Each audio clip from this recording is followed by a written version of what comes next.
little bit about me. I was trained as an architect, moved to Seattle in the mid-'80s, and I feel like I need to tell you this story because of where I'm at. My first job was not in architecture. My first job was as a barista. So in the mid-'80s, what was going on, there was a recession, not a lot of jobs. So I had 2 or 3 jobs actually as a barista, kind of to make ends meet. But I worked at an espresso cart. So for those of you who are from Seattle, you remember there was this thing about espresso carts in the 80s and 90s, and I worked at one. I thought I was going to get my job in architecture right away, but I have to admit I spent like 2 winters huddled over the espresso machine outside using the steamer wand to keep warm. But I finally got a job doing high-end residential, and then I left after a few years and kind of took this meandering path. So I worked in television for a while. Anyone heard of a TV show called Nye the Science Guy? Yes? So I did that. I was a production designer and writer, and that was 5 years. And when you work in television, you kind of have to fill in between the seasons with other jobs. So one of the jobs that came up in like the 3rd year was to work on store design for Starbucks. So about 20 years ago, I helped put together a team of freelance designers, and we worked in-house at Starbucks. So they brought us in for about a year. We worked on all those concepts that were rolled out starting in like 94, 95. I think back then there was like 300 stores, something like that. And then I went on and did some other things. I went to Portland, started my own design firm there, doing a lot of work with Nike. Went to Potbelly Sandwich Works in Chicago, which I like to describe as a sort of In-N-Out burger of sandwiches. If you've ever been there, you should try one. People in Chicago are kind of crazy about their sandwiches. And then about 3 years ago, I came here. So I've been at Starbucks for 3 years, but for me it's interesting because 20 years ago, I got really grounded in this whole idea of the Starbucks coffee house at a time when it hadn't really been established to the degree that it is now. So I'm going to just roll through a kind of overview of the evolution of Starbucks design over the last 10 years or so. It's pretty quick. I want to show you a lot of slides, and you'll see why. Just a couple of things to get grounded. This slide you see is the original Starbucks store. Has everyone seen the original store in Pike Place Market? Yeah, pretty much? Yes? So I use this with the designers for 2 main reasons. One, we sort of use it as a grounding. You're going to see a lot of designs today that are, I would say, at least for Starbucks, pushing the envelope. Some of them really upscaling design, but we want to come back and look at this store and talk about it often. It's a very simple layout, very simple use of materials. It's a very mercantile kind of experience. There's boxes, open shelves, boxes stacked to the ceiling. And I use this with the designers to say, look, you guys, we have to remember that this is where we started, this is our roots. And the other thing I like to do with the designers is also get them to understand that, you know what, we've been at this for a long time. By this I mean roasting and selling the highest quality Arabica coffee from around the world to our customers for over 40 years. And so I tell them, look, there's a heritage here that we have to respect. We have to understand as we move forward and we try things and we're innovative in our thinking, that we're also always remembering our roots and where we came from. So this is a slide that shows our mission statement: to inspire and nurture the human spirit, one person, one cup, and one neighborhood at a time. And designers like to design to kind of a program, we call it. So what am I designing for? Well, we're creating coffee houses. But we have different needs in our customers around the world. And so this idea of a moment of connection, it's a nice building block for us, because the way you experience that moment over a cup, whether you're doing it solo or with someone else, is different in different parts of the world. And I'll be able to point to that a little bit in the presentation. So in 2008, during the downturn in the economy, we were losing sales. I know a lot of people were.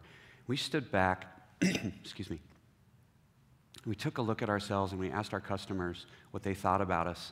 And what they said was, you know, everywhere we go, there you are. Starbucks is very ubiquitous and not in a good way. And so it really wasn't totally a surprise for us after we'd been rolling out these stores for, 15 years. But we stepped back and we realized we had an opportunity not only in store design, but across the whole company. And so we became very introspective, and we thought about it in each of the disciplines, what to do. And in design, we did the same thing. We recognized we had an opportunity to put a stake in the ground and tie our store design to our core values. And what I mean by core values is, for years, we've been working with farmers in the growing regions to help them be better farmers, talking about quality of coffee, plant health, soil, water quality, helping them understand environmental impacts. And we recognized we could put a stake in the ground in store design and take a very similar approach. So in 2009, we did the planning, and in 2010, we announced that we'd be building all of our new stores to be LEED certified. And we've been doing that. But even more than that, we've been trying to also think about ways to leverage our scale for good. So I have two examples. One is we worked with the U.S. Green Building Council to develop a sort of bulk certification process that we could roll out to other retailers. What that means is at our pace, we work on stores pretty quickly. We need a way to kind of bulk submit for LEED certification and then come back and validate on the back end. So it allows us to move faster. It's kind of a trust but verify approach. And then the other one was the partnership with GE. We knew we wanted to use a lower energy light source, and LED was obviously the answer.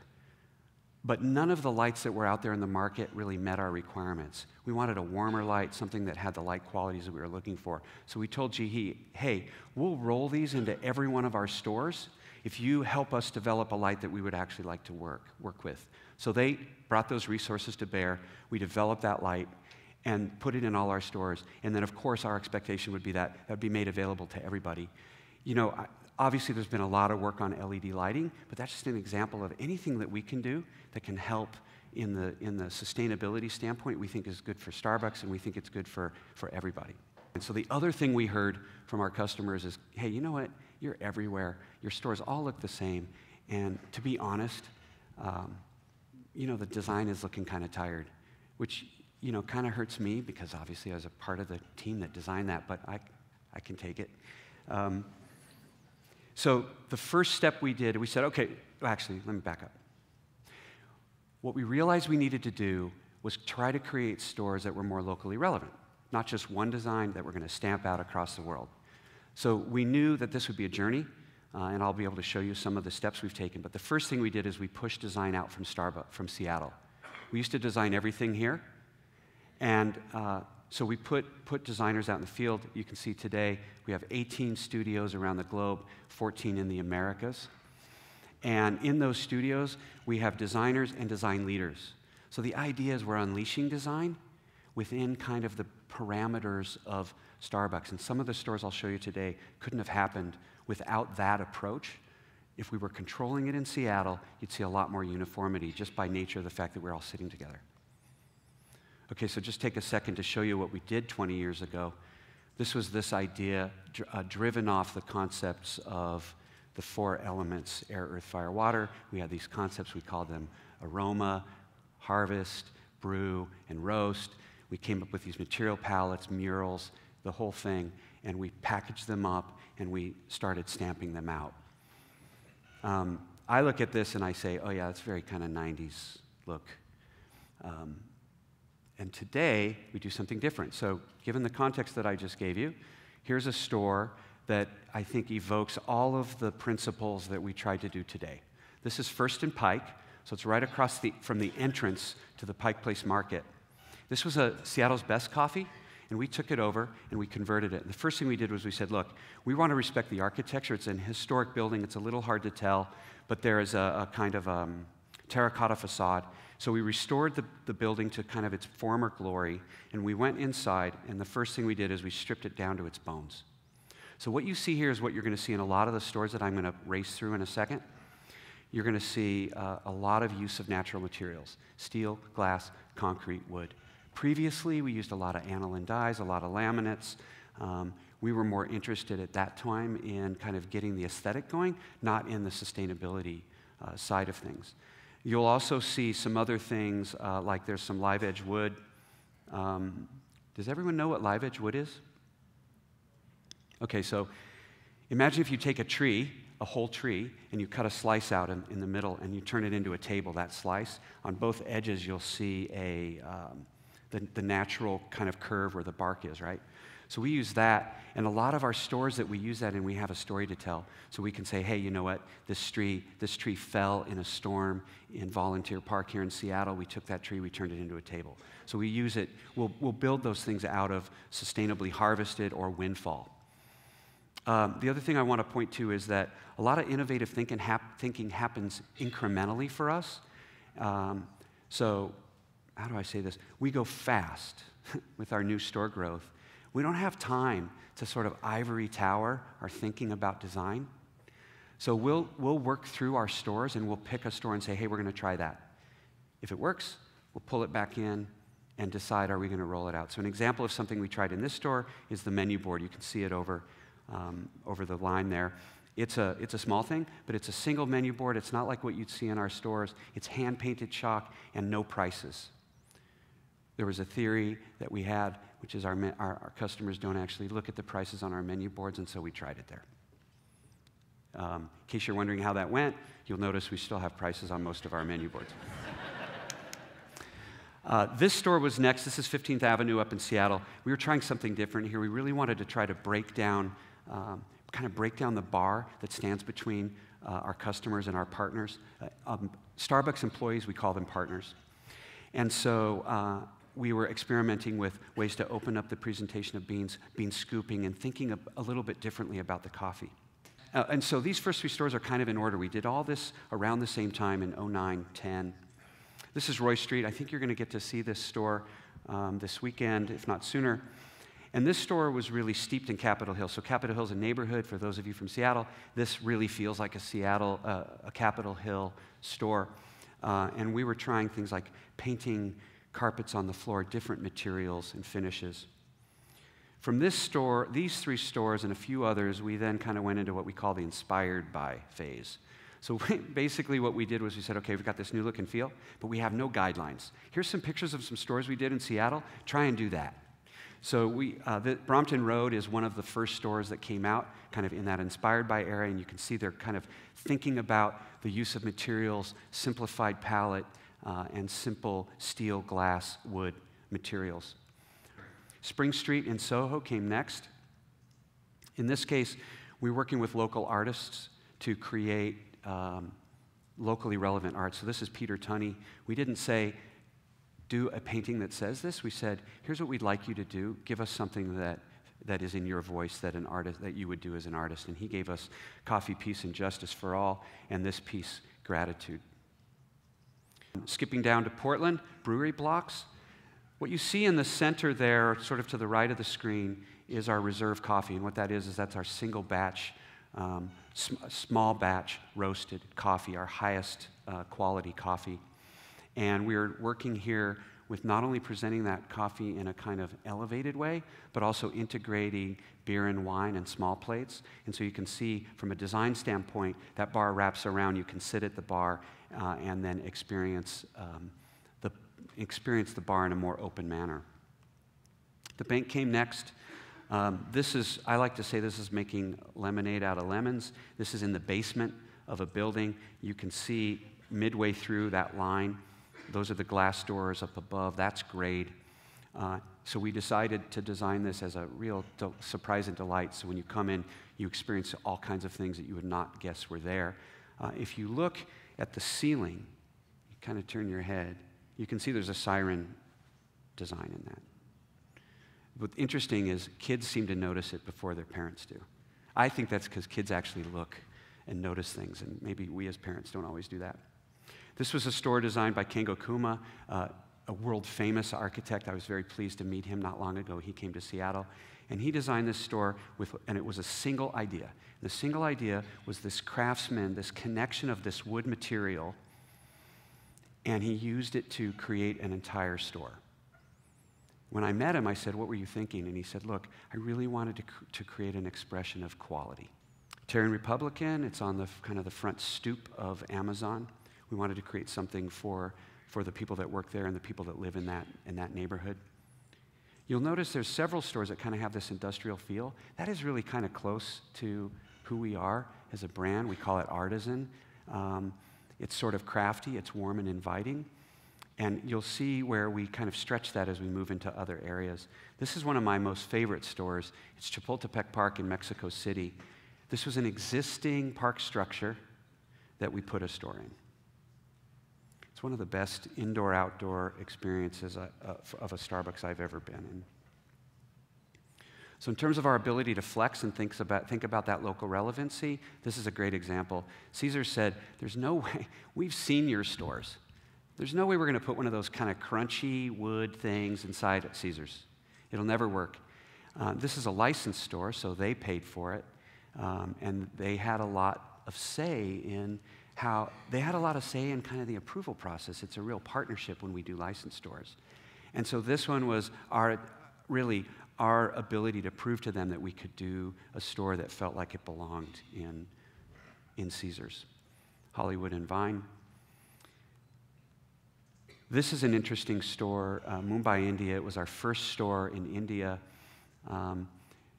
We had no resources, we had no casework, we had nothing to really roll in there. So we sort of flew in, the designer landed, I think had about 6 weeks to do the store, and so just kind of built almost everything in place. So you can see there's some wood carvings on the doorways and some painting on the floor, but everything was pretty much made in place by hand, and it is just a beautiful, beautiful store. So Barclays Arena, this may be one of our most conceptual stores. We just took this idea of a used basketball floor and used it as the entire design. One thing I will say, if you look to the left of the screen, you'll see those glass windows. You can see the reflection out into the plaza. So outside is the entrance to the arena, and then to the left behind those glass walls is a practice facility. So that was sort of a bleacher-inspired idea where you can sit on it and watch them practicing. A store in Rio. This is a good store for me because, you know, we're always trying to stretch and do something that feels locally relevant, and we're also trying to understand, at what point does it feel like a Starbucks, or does it not feel like a Starbucks? And I would say not every store we're 100% successful in. This is one of those stores that I think we learned from. It just felt a little bit too neutral, not enough like a Starbucks. So this was the second store in India, in New Delhi. The designer was walking back and forth from this space to where she was staying, and as she walked through all these basket weavers, these craftspeople that were doing baskets, and she recognized she had an opportunity to take that craft and turn it into a design aesthetic inside the store. So you see those hanging chandeliers in the center, and the way that the stitching was used to kind of hang the artwork, but it turned into a kind of aesthetic upstairs where the entire walls were really clad in this woven, crafted. So kind of contrasting Chicago, Oak and Rush, completely different kind of environment. We're next to Prada, very upscale shopping district, a block or two off of Michigan Avenue. We built this from the ground up, completely different expression of the brand. In terms of us trying new things, you come upstairs, there is a manual espresso machine and a Clover machine serving reserve coffee, and it is really a different experience. I was up there a couple weeks ago, and they're actually doing table service in the evenings. This is a Container Store. We opened this, I don't know, a couple years ago. If you were ever going to say to me that Starbucks would win an American Institute of Architects award, I would have said never, not in 100 years. But we did for this one. It was actually our second AIA award. I'm so proud of it. The team is here in Seattle, and they used end-of-use, sort of end-of-life shipping containers to design this store. It's only walk up and drive up. It's in Seattle next to Boeing Field in Tukwila. If you get a chance to see it, it's really, really cool. Here's another version of that. It's a smaller footprint. We recently opened another one here in Seattle in Ballard, off the same theme. So now we're going to go to Europe. My counterpart over there, Ad Dahand, he really likes to push the envelope on design, and I'm going to show you some things that demonstrate his willingness to push up against the brand. So here's a marble-fronted bar. You know, we wouldn't do it, certainly in Seattle. But what he does is he does that, which feels very modern, and then he does the botanical painting on the wall, which helps to anchor it, turn it into a Starbucks.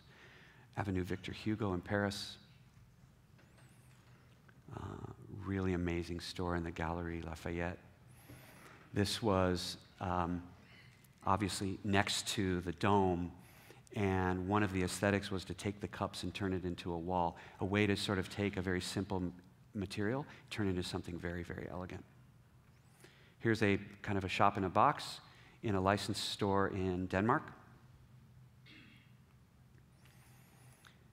What I would call a very kind of typical core store in Toronto. A lot of the stores that I'm showing are, we would say, more high profile, but we're trying to bring this idea of local relevance even to our core stores. And I said we're on a journey, and we're getting there. We're trying to figure out more and more ways to have a kind of standardized kit that we can create variations in. So we're doing things like resourcing furniture and finishes for Brazil, for Canada, in Canada. This is a community store in Bangkok. We have 7 community stores around the globe. The way that works is we partner with a local nonprofit and we split the profits. And then we provide a place for them to come in and have meetings or extended kinds of outreach into the community. And then they have a stake in the success of the store, and it's really working well. We have plans to roll more of those. Utrecht. Here's a store, another one of those stores that kind of challenges us. I think we've probably said before, whatever you do, to designers in the US, we'll say, hey, whatever you do, don't do a white-faced bar. That's not Starbucks. We're all about, wood and materials. And so here they are pushing up against this, but they're trying to balance that out in other ways. So yes, there's a white-fronted bar, but we've got reclaimed wood in the back and this sort of green, Starbucks green frame that starts to create a different experience. Personally, I think it's great to have that happening. I love looking at those stores. This one's here in Capitol Hill. It was in an old bank, and another kind of nod to innovation. You'll notice to the right of the screen, there's a kind of different merchandising system. Not to speak in code, I'm a designer. We generally do our merchandise in sort of these bookcase bays. This is a way to create a more flexible merchandise. You see that to the right and also behind the bar to the left. And then the other thing is a different kind of pastry case. And so that's an example of just saying, you know what, we're going to do it in the store and see how it works. Kerry Center in Beijing with this beautiful illuminating facade that we designed. And then inside, these kind of hipsters serve in coffee off the manual espresso machine and pour over. So this store, Canal Street, this opened about 6 or 8 months ago. It's in a most incredible location right on Canal in St. Charles. And we started doing the demolition in this space. You'll see this sort of, it looks like stacked stone. That's a cast iron storefront. Once we discovered that, we didn't know. Once we discovered it, then suddenly this turned into like a restoration project. So we went through and restored the entire storefront. When you see this, we created a beautiful finished product to such a degree that we've inspired the landlord. This is an old club upstairs. And by club, I mean, I don't know the way you describe it. It's been there for 100+ years, and they own the building. And so now they're inspired to go through and kind of restore the whole thing. And then this is really an ode to New Orleans. And so it's really old, kind of an old school look and feel. It has a very timeless expression. And in this case, the art is meant to be a nod towards the history of New Orleans in the role of importing coffee. It's been a big port, obviously, for many, many years for coffee. This is a store in Austin, right up against the Austin city limits. And you can see the design of it there. It has kind of speaker-inspired wall and a microphone chandelier. This is the last store that I wanted to show you. We opened this not long ago. It's in Disney. It's sort of inspired by that outdoor alfresco dining experience. And inside, it's a very high volume store. So we needed to think about how we wanted to present our product. And this screen, we went down to our farm in Costa Rica. We filmed there. We took it very high res, slowed it way down, and kind of filtered it so it looks almost like a painting or a drawing, and then it's very slowly animated. Thank you.